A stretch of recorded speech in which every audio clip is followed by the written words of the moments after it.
मालेगाव तालुक्यात छत्रपती शिवाजी महाराज महाराजस्व अभियान समाधान शिबिरांचं आयोजन नागरिकांसाठी सुवर्ण संधी। मालेगाव तालुक्यात राज्य शासनाच्या वतीनं छत्रपती शिवाजी महाराज महाराजस्व अभियान समाधान शिबिर राबवण्याचं नियोजन करण्यात आलं आहे।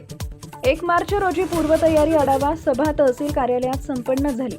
उपविभागीय अधिकारी श्रीमती वैशाली रेवकर यांच्या मार्गदर्शनाखाली नायब तहसीलदार अरविंद करांगळे व सुनील देशमुख यांनी ग्रामस्थ, महिला, शेतकरी व विद्यार्थ्यांशी संवाद साधला। अभियानाच्या माध्यमातून महसूल विभागाशी त्वरित कागदपत्रे, दाखले व तक्रारींचं त्वरित निराकरण करण्याचा प्रयत्न होणार आहे। शिबिराचं वेळापत्रक करंजी, किन्हीराजा, शिरपूर, चांडस, जवळका, मेडशी, मुंगळा व मालेगाव इथं मार्च ते मे दरम्यान ठरलंय। नागरिकांनी नजीकच्या महसूल मंडळ मुख्यालयी उपस्थित राहून लाभ घेण्याचं आवाहन करण्यात आलं आहे। टाइम्स ऑफ महाराष्ट्रसाठी वाशिम प्रतिनिधी सारनाथ अवचार यांचा रिपोर्ट। अभियानाची सुरुवात केली आहे।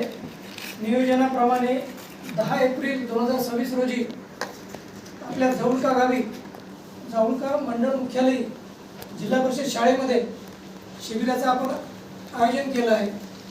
सदर शिबिरामध्ये आपण आपल्याशी म्हणजे विद्यार्थी, शेतकरी, महिला किंवा पुरवठ्याचे जे काही लाभार्थी, ज्या काही सेवा असतील, ज्या काही तुमच्या अडचणी असतील, त्या दिवशी त्या एकाच ठिकाणी आपल्या समाधानाचं, शंकेचं निरसन करण्याचा शासनाचा प्रयत्न आहे। शासनाला लोकाभिमुख प्रशासन आपल्या दारी आणायचं आहे आणि आपल्याला जास्तीत जास्त सेवा आणि कमी कालावधीत पूर्ण करण्यासाठी हे शिबिराचं आयोजन केलं आहे।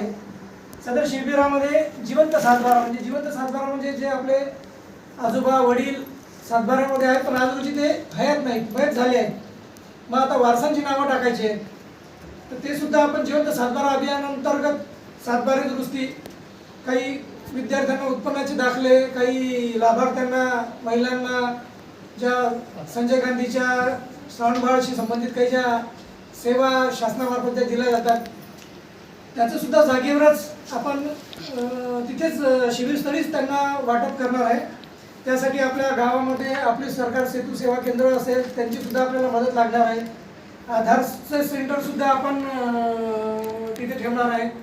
त्याचप्रमाणे जातीचे दाखले असो, श्रावणबाळ, संजय गांधी तर मी सांगितलं, डोमेसाईल सर्टिफिकेट, सातबारा, डिजिटल सातबारा 8 तुम्हाला जागेवरच पुरवला जाईल। ॲग्रिस्टॅकच्या काही नोंदणी असतील, त्यानंतर PM किसानशी संबंधित काही तुमचे लाभ, अडचणी काही असतील, त्यासुद्धा तिथे सोडवायचा आपण प्रयत्न करणार आहे।